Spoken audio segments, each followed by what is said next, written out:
Loving v. Virginia. Thesis statement.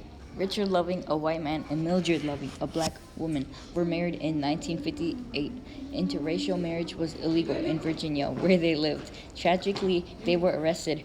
They brought their case all the way to the U.S. Supreme Court. The case was settled in their favor, without them standing tall and fighting for their love.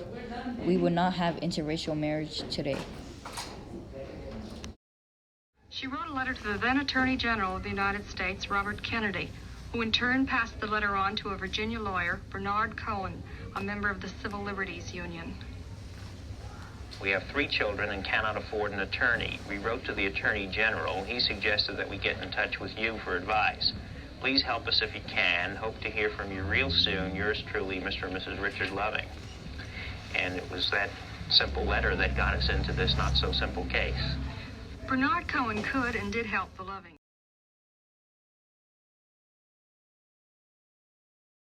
In 1958, the night we were arrested, I just it was about 2 a.m. and I saw this light, and I woke up, and it was the policeman standing beside the bed, and he told us to get up, that we was under arrest. And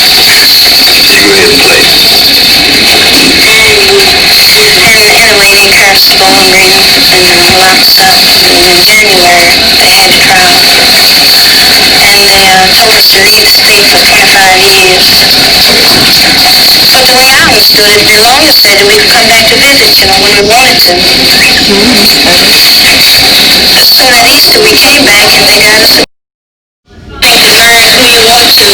There's no right that no man should have anything for you. It's a God-given right, I think. Mildred Loving married the boy next door, Richard Loving. Richard Loving is a construction worker. Mildred Loving, the daughter of a sharecropper. They were born and raised in Caroline County, Virginia, where white and colored people seem unaware of the racial prejudice that exists in much of the country. The Lovings didn't know that it was a crime for a white person to marry a Negro in Virginia. They found out the hard way. Friend and one of the lawyers who argued the Lovings case before the Supreme Court. Welcome to you. Thank you. Take us back to the beginning. Who were Mildred and Richard Loving, and as young people growing up? Mildred and Richard were a couple very much in love, living in near Caroline County, Virginia. Richard was a construction worker, a bricklayer who built their home with his own 2 hands. Mildred was a homemaker trying to take care of their 3 children. She became pregnant after they had gotten together. They went to Washington, D.C. to get married. A few weeks later, they were arrested. Yes. We have some tape of her describing this, and then I'll ask you. This is the location where the Lovings used to live. This is a picture of Richard Perry Loving's grave.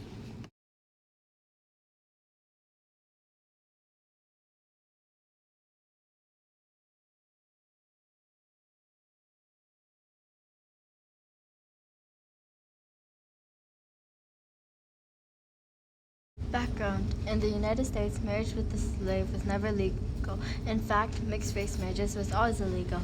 In 1865, black cultural laws passed down by southern states and made lower southern states illegal to have interracial marriage.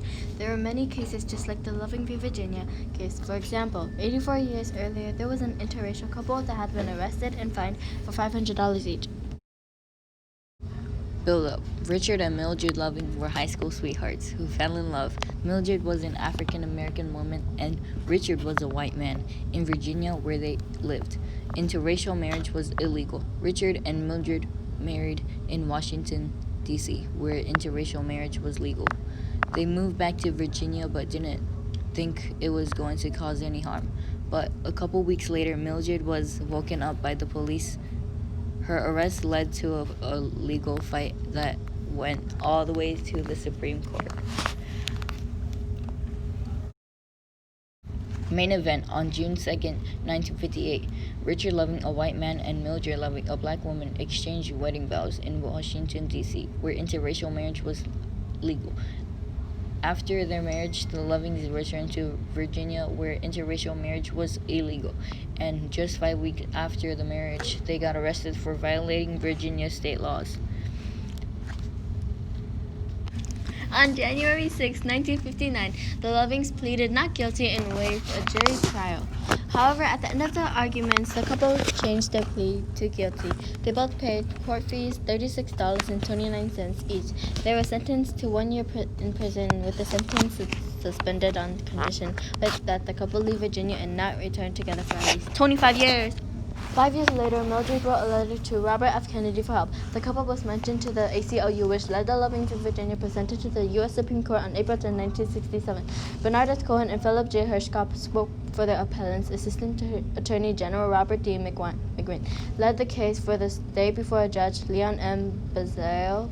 The oral argument went on for 2 hours. The court ruled that the state bans on interracial marriage were violating rights. Because the U.S. Supreme Court's idea it had a big impact on America, and soon interracial marriage was slowly becoming legal in the U.S. Short-term effect. Ever since Richard and Mildred Loving and their attorneys won the case, they lived their life as a family, but soon things would occur in the future. Long-term effect. Just 50 years ago, interracial marriage became legal. The long-term effects are that we can have interracial marriage in the whole United States and it is not illegal. Triumph and tragedy. The tragedy is that they got arrested and they couldn't go back to Virginia for 25 years, and the triumph is that they won the Supreme Court case because they stood tall and fought for their love. It was finally legal to have interracial marriage in the whole U.S.